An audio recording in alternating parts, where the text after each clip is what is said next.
Hello friends, welcome to ELS English Literature Studies with Kaur Harpreet. Today I will discuss Anglo-Saxon period in detail. Today I will discuss its historical aspect, political aspects and literature of Anglo-Saxon period.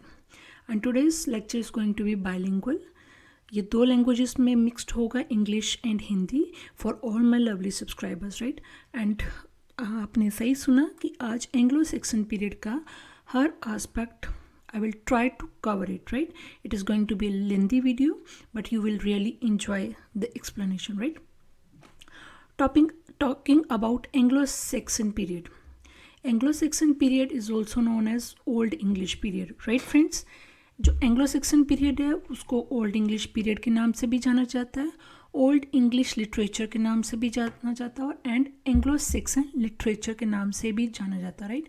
कई बार कुछ students, not all of you, मुझे पता है मेरे जो subscribers हैं, मेरे जो स्टूडेंट्स हैं वो बहुत ही इंटेलिजेंट है, they are more intelligent than me, पर मेरे कुछ सब्सक्राइबर्स हैं जिनको ये प्रॉब्लम हो सकती है. एक जगह पे एंग्लो सेक्सन पीरियड होता है और दूसरी जगह पे ओल्ड इंग्लिश पीरियड होता है. जो बिगनर्स होते हैं, एमए स्टूडेंट्स होते हैं, उनको कई बार कन्फ्यूजन हो जाती है, राइट. ये नॉर्मल है.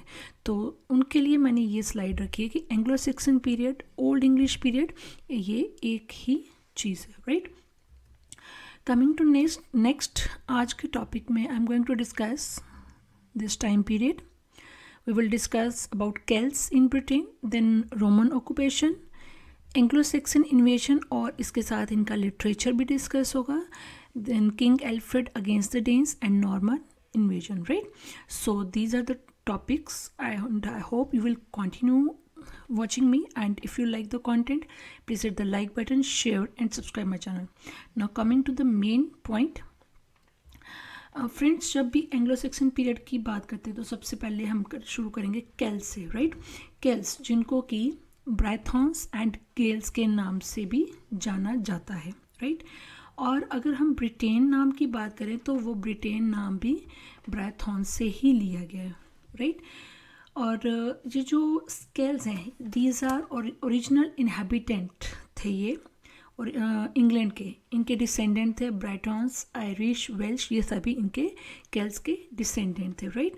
और जब हम एंग्लो सेक्सन पीरियड की बात करते हैं तो ब्रिटेन दिमाग में आता है, इंग्लैंड दिमाग में आता है, तो एक चीज़ ये भी दिमाग में आती है, क्या ये जो ब्रिटिशर्स थे जिनके हम गुलाम रहे हैं, क्या ये भी किसी के कभी अंडर थे, किसी के गुलाम थे? यस, ये सारी इनकी आज हिस्ट्री हम पूरी की पूरी खंगाल देंगे, right. And you are going to enjoy the lecture. Celts 55 BC तक इंग्लैंड में रहे थे. ये बहुत भारी तादाद में इन लोगों ने माइग्रेट किया था एक आइलैंड पे जो आज इंग्लैंड के नाम से जाना जाता है, राइट. उस समय रोम जो है, it was the dominant empire, बहुत शक्तिशाली एम्पायर था. इसके पास डोमिनेंट मिलिट्री फोर्स थी, राइट. ये अपनी मिलिट्री फोर्स के कारण जाना जाता था, इतनी इसके पास पावर थी, इतनी शक्ति थी.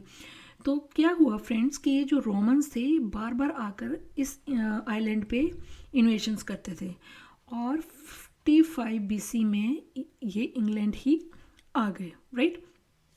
नाउ रोमन कन्क्वेस्ट क्या है, that is I am going to discuss कि ये जब 55 BC में इंग्लैंड आ गए तो ये रोमन कन्क्वेस्ट स्टार्ट हुआ, और इन्होंने बड़ी ही आसानी से 300-400, जी हाँ 300-400 ईयर्स तक यहाँ पे ये रहे हैं. इन्होंने अपने आप को फ्लोरिश किया, इन्होंने अपना एक साम्राज्य स्थापित किया, इन्होंने अपने आप को वहाँ पे पूरा फैला लिया और पूरी सही तरह से अपने आप को वहाँ पे एस्टैब्लिश कर लिया, राइट. रोमन्स ने क्या किया, रोमन्स ने इंफ्रास्ट्रक्चर पे बहुत ध्यान दिया. ऑब्वियस है, जब 300-400 साल रहे हैं तो इतना तो वो करेंगे, ठीक है. इन्होंने पूरी तरह, जिसको कहते हैं कि अपना वहाँ पे कब्जा ही कर लिया, और उसके लिए सबसे पहले इनको इंफ्रास्ट्रक्चर पे ध्यान देना था. यहाँ की बिल्डिंग्स कैसी हैं, यहाँ का बहुत सारी चीज़ें हैं जिनके ऊपर इन्होंने ध्यान देना था, जिसके कारण ये इस्टेब्लिश हो सकते हैं, अपना साम्राज्य फैला सकते हैं. तो उन्होंने क्या किया, बहुत खूबसूरत बिल्डिंग्स बनाई, बहुत अच्छा अपना गवर्नेंस रखी, लोग लोग अपने साथ ये लैटिन लैंग्वेज भी लेकर आए थे, राइट। इससे क्या हुआ, जो इंग्लैंड के लोग थे और वहाँ की जो लैंग्वेज थी वो बहुत इन्फ्लुएंस हो गई। और कोई भी साम्राज्य तभी फैलता है जब वो अपना हर तरफ से प्रचार करता है, हर तरफ से अपनी डेवलपमेंट करता है, राइट। तो इन्होंने वो ही किया। इन्होंने अपने आप को वहाँ फ्लोरिश करने के लिए वहाँ पे इंफ्रास्ट्रक्चर्स इस्टेब्लिश किए बहुत बड़े बड़े, और अपने साथ ये लैंग्वेज लेके आए, जिससे कि इंग्लैंड भी प्रभावित हुआ, राइट। लैटिन ने ना सिर्फ इंग्लैंड लैंग्वेज को बल्कि अदर लैंग्वेजेस जैसे पोर्चुगीज़, फ्रेंच, स्पेनिश, ये सभी भी उसके साथ ही इन्फ्लुएंस में आ गई। और ये बात अलग है कि लैटिन जो आज इतनी प्रचलित है, लेकिन उस ज़माने में ये एक डोमिनेटिंग लैंग्वेज हुआ करती थी, राइट। ये अगर हम आगे पढ़ेंगे कि जो इंग्लिश लैंग्वेज है ये छोटे छोटे डायलेक्ट्स मिलके इंग्लिश लैंग्वेज बनी है, और उसमें सबसे ज़्यादा 20% उसमें लैटिन लैंग्वेज है, राइट। जो इसके अंदाज़ा हम इस बात से लगा सकते हैं कि जितनी भी क्रिश्चियन बुक्स थी, इवन बाइबल भी जो थी वो भी लैटिन में ही थी, राइट, जिसके बाद उसको इंग्लिश में ट्रांसलेट किया गया था, राइट। नाउ फ्रेंड्स, नेक्स्ट है कि ये जो एंग्लो सैक्सन इन्वेजन्स हैं, राइट, कुछ ऐसी परिस्थितियाँ हुई कि जिसके कारण ये जो रोमन कॉन्क्वेस्ट थे इनको इंग्लैंड छोड़कर जाना पड़ा। वो क्या हुई वो भी अभी हम डिस्कस करेंगे। Right now we are going to discuss that. और जब एक साम्राज्य, हमें पता है कि इस टाइम पे बहुत सारी सिविलाइजेशंस, यहाँ पे जो सिविलाइजेशन अपने आप में डोमिनेटिंग थी, जिसके पास बहुत डोमिनेटिंग मिलिट्री फोर्स थी, वो दूसरे को ओवरलैप कर रही थी, दूसरे के ऊपर अटैक करके उस जगह को जीत रही थी, राइट। तो इसी पीरियड में अब क्वेश्चन ये आपके दिमाग में आएगा कि पहले मैम ने बोला कि रोमन्स बहुत डोमिनेटिंग थे, तो ऐसा क्या हुआ कि एंग्लो सैक्सन्स के डर से वो भाग गए? नहीं, वो एंग्लो सैक्सन के डर से नहीं भागे, वो भी आगे हम डिस्कस करते हैं, राइट। तो ये रोमन्स के वहाँ जाने से क्या हुआ कि ऐसी परिस्थितियाँ चेंज हो गई कि जो एंग्लो सैक्सन पीरियड था, जिसको कि ओल्ड इंग्लिश पीरियड के नाम से हम लोग जानते हैं, इस पीरियड की शुरुआत रोमन्स के बाद होती है, राइट। ब्राइथन्स के नाम से ब्रिटेन बना था, और नेक्स्ट जब ये जो एंग्लो सैक्सन जब आए तो इनके नाम से एंजल लैंड इस जगह का नाम रख दिया गया, राइट। और इसी एंजल लैंड के नाम से ही इंग्लैंड बना, राइट। ब्राइथॉन से बना ब्रिटेन, और जब एंग्लो सैक्सन आए तो इन्होंने क्या किया, इसका नाम एंजल लैंड रख दिया। एंजल लैंड कैसे रखा कि ये भी आगे डिस्कस करेंगे कि ये 3 तरह की ट्राइब्स थी, और उसमें से 2 ही मेन थी, एंग्लो और सैक्सन्स, और इन्होंने इस लैंड का नाम रखा एंजल लैंड, और वो इंग्लैंड बन गया, राइट। इनमें से उन्होंने 3rd ट्राइब को बाहर निकाल दिया। फ्रेंड्स, इसी बीच में क्या हुआ, एक और अग्रेसिव ट्राइब थी, विसिगोथ्स, VISIGOTHS, राइट। विसिगोथ्स नाम की जो ट्राइब थी, अगेन वो बहुत अग्रेसिव थी, जिसने क्या किया, रोम पर अटैक करना शुरू कर दिया था। इस टाइम क्या था, जो इंग्लैंड में जो रोमन कॉन्क्वेस्ट थे, जो इंग्लैंड में थे, उनकी अपने ही कंट्री पे किसी और अग्रेसिव ट्राइब ने अटैक कर दिया था, राइट। तो ये जो मिलिट्री वहाँ पे थी, इंग्लैंड में थी, वो मिलिट्री फोर्स वापस रोम चली गई थी, अपनी कंट्री में चली गई थी, क्योंकि उनको ये डर था कि ये जो ट्राइब है वो हमारी ही जो ज़मीन है, हमारी जो कंट्री, उसको हड़प जाएगी, राइट। तो ये जो रोमन्स है, ये वहाँ रोमन मिलिट्री फोर्स वहाँ से मूव कर गई, और वो अपनी ज़मीन डिफेंड करने के लिए वहाँ से निकली, रोम की आर्मी वापस चली गई, राइट। और ये एक ऐसा समय था जब इंग्लैंड ने अपने आप को हेल्पलेस फील किया। जी हाँ, आप सही सुन रहे हैं कि एक टाइम ये जो इंग्लैंड था, इसने भी अपने आप को हेल्पलेस फील किया था। और जब इंग्लैंड में कोई आर्मी नहीं थी, तो ये जो केल्स थे ये बहुत वीक हो गए, उनसे ये गवर्नेंस एस्टेब्लिश नहीं हो पा रही थी, उनके बस का नहीं था, पॉसिबल नहीं था।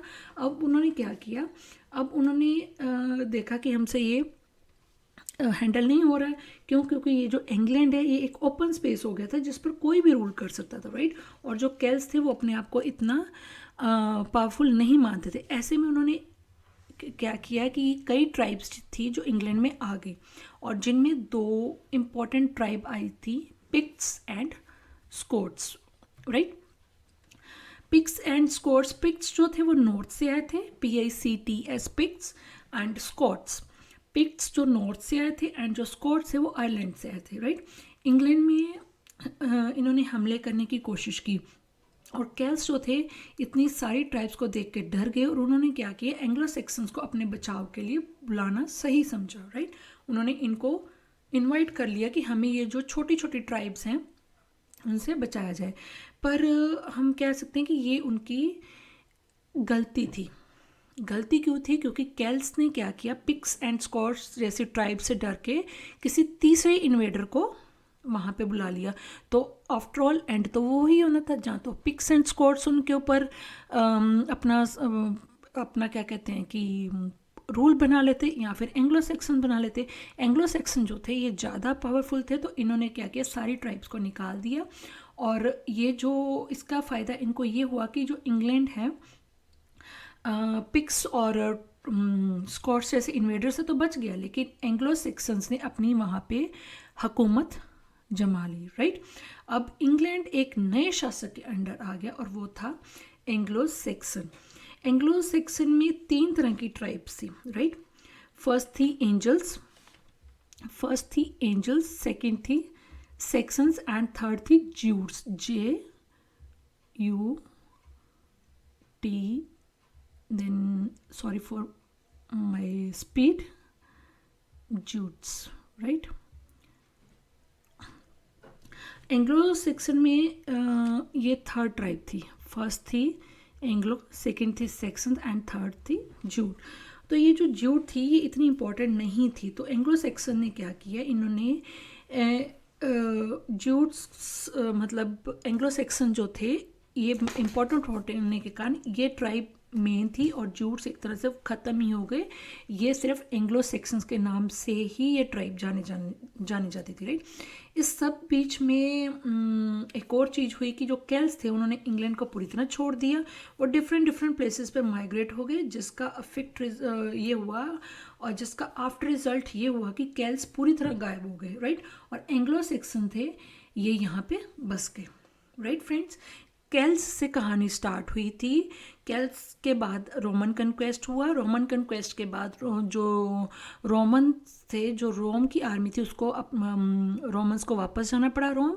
उसके in between Picts and Scots आए, जिनसे बचाने के लिए केल्ट्स ने एंग्लो सेक्सन्स को इंग्लैंड बुलाया था, और फिर केल्ट्स धीरे धीरे वहाँ से मूव करना शुरू हो गए। तो ऑब्वियसली ये लैंड एंग्लो सेक्सन्स के अंडर आ गई, राइट। इन्होंने क्या किया, इनमें अलग अलग डायलेक्ट्स थे, right.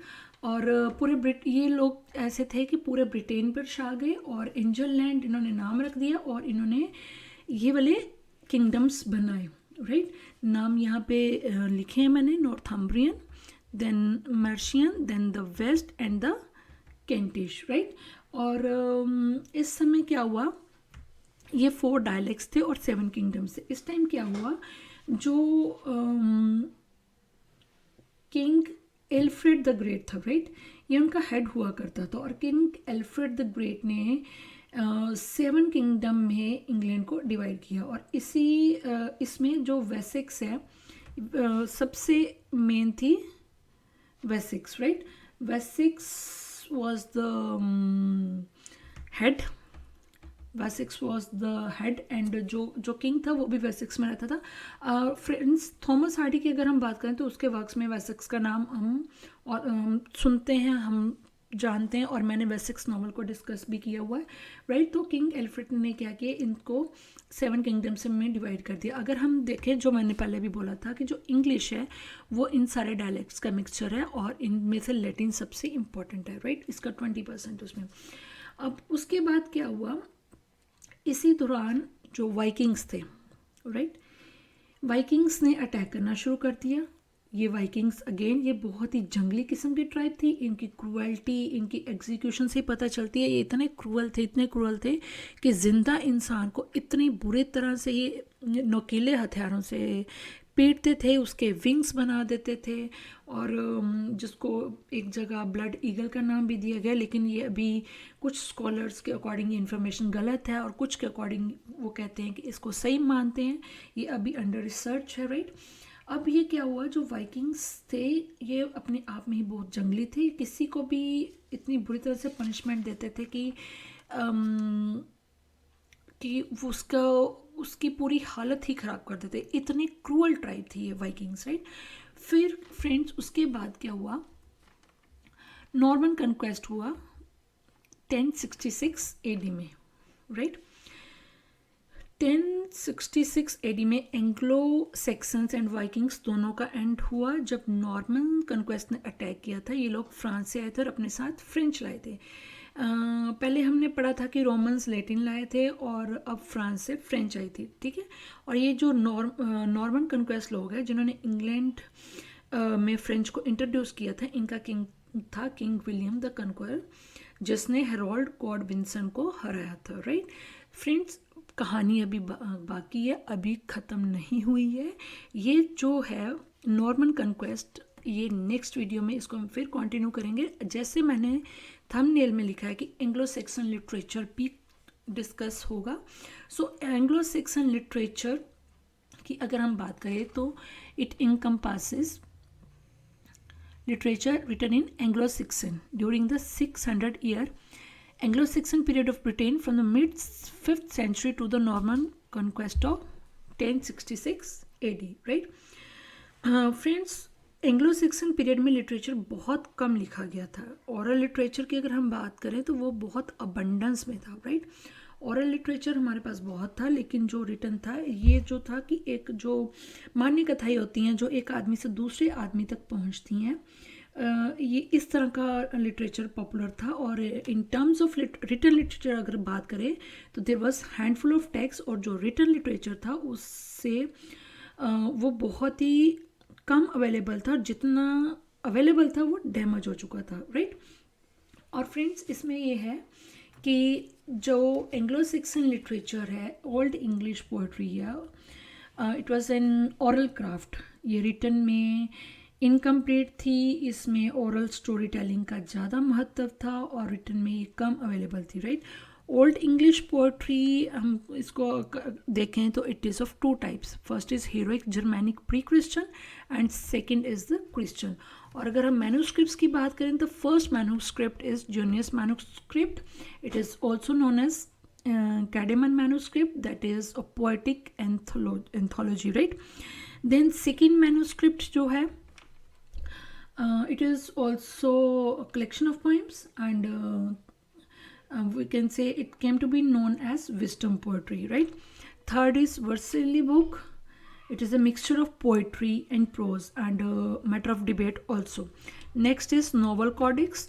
Novel codex is also a mixture of poetry and prose, right. ये अगर हम इनको ही डिस्कस करना चाहें तो ये अपने आप में ही एक टॉपिक है, लेकिन अभी हम इसका ऊपर की पार्ट ही टच करेंगे ना, अदरवाइज ये it is going to be very lengthy lecture और आप बोर हो जाओगे, राइट। हाँ यस, यहाँ पे अब जो सेकेंड एंड फोर्थ मैन्यूस्क्रिप्ट है उसकी बात करते हैं। मैंने बोला the Exeter book as it is collection of poems, and ये इसकी कलेक्शन है।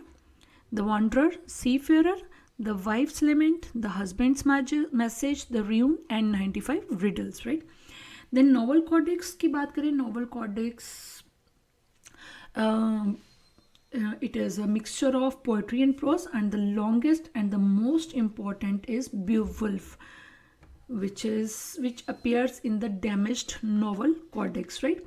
फ्रेंड्स अगर बेवुल्फ की बात करें तो ये सबसे पहला और इम्पॉर्टेंट टेक्स्ट है। इस टेक्स्ट का एज सच कोई नाम नहीं था, और इसके जब रिसर्च हुई, हिस्टोरियंस ने जब इसको रिसर्च में लिया तब पता चला कि इसका जो हीरो है वो बेवुल्फ है और उसके नाम पे ही इसको रखा गया, right. So on that basis इसका नाम ही बेवुल्फ रख दिया गया। एंड ये एक ऐसा टेक्स्ट है जो सिंगल मैन्युस्क्रिप्ट में पाया गया है। और अगर दूसरे टेक्स्ट की बात करें तो वो हमें छोटे छोटे टुकड़ों में बटे हुए मिले, लेकिन इस मैन्युस्क्रिप्ट के कुछ हिस्से डैमेज्ड भी पाए गए हैं, राइट, बेवुल्फ के। Next as friends, I would like to talk about the poets of Anglo Saxon period. Poets की अगर हम बात करें तो फ्रेंड्स यहाँ पे जो एंग्लो सेक्सन पोइट्स की बात करें तो हमारे पास कैडेमन एंड सिनेक्लिफ भी आते हैं, राइट। और इसमें जो मोस्ट इंग्लिश पोइट्स हैं वो दे आर एनोनिमस, उनका नाम ही नहीं पता है। 12 are known by name from medieval sources, but only 4 of those are known by their vernacular works, and that is Caedmon. ये जो 4 हैं ये सारे के सारे इनके known है by their vernacular works, right। and Caedmon जो है that is he is best known and considered the father of old English poetry, right।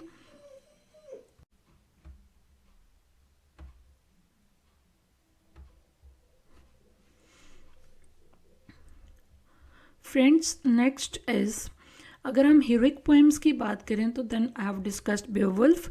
Then wisdom poetry, I have discussed wisdom poetry क्या है, that is Exeter book जो है that is collection of poems. और उसमें मैंने अभी discuss की हैं, लेट मी शो यू कि ये जो बुक्स हैं ये सारी, इसको दूसरा नाम दिया गया है wisdom poetry, right. Then third is Christian poetry, right. Christian poetry की बात करें तो then we have this Vercelli book and exterior book. These contain 4 long narrative poems of saints lives और hagiography, right। कि एंग्लो सेक्सन पोएट्री में heroic poem थी, wisdom poetry थी, Christian poetry थी, राइट। देन अगर हम इनके स्पेसिफिक फीचर्स की बात करें, specific features of Anglo Saxon poetry क्या आते हैं, then first one is simile and metaphor, right. Anglo Saxon poetry की एक खासियत ये थी कि उनकी सेंटेंस स्ट्रक्चर बहुत बढ़िया थी। इसकी सबसे बड़ी एग्जांपल है Beowulf, because it contains at best 5 similes and these are of short variety, right. Next feature की बात करें तो वो है इलेबोरेशन, ये हर एक चीज़ को इलेबोरेट डेकोरेशन के साथ प्रेजेंट करते थे। तो ये हो गए इनके स्पेसिफिक फीचर्स। अभी तक हमने डिस्कस किया इनका लिटरेचर और इनके स्पेसिफिक फीचर्स क्या थे। सो फ्रेंड्स, जब प्रोज की हम बात करें तो प्रोज में जो किंग एल्फ्रेड द ग्रेट है, right, 1849 to 1899, he wanted to restore this English culture. उसको इंग्लिश कल्चर, ये उसको इस जो लिटरेचर था इसमें बहुत ही ज़्यादा इंटरेस्ट था, राइट। उसको प्रोज में उसका प्रोज में जो इसकी डेवलपमेंट हुई है, प्रोज की जो ट्रांसलेशन हुई है, उसका हम credit king Alfred the great को देते हैं। और उसने वो हर कोशिश की जिससे लैटिन में लिखा हुआ लिटरेचर इंग्लिश में ट्रांसलेट किया जाए, राइट। और ज़्यादा बहुत सारे इसके जो एंग्लो सेक्सन ऑथर्स हैं वो एनोनिमस है, जिनके हमें नाम ही नहीं पता। So friends, this is all about today's topic. Again, if you like my content please hit the like button, share and subscribe my channel. And अगर फ्रेंड्स आपको अच्छा लगा then we will meet in the next topic that I am going to discuss in my upcoming video. So stay tuned.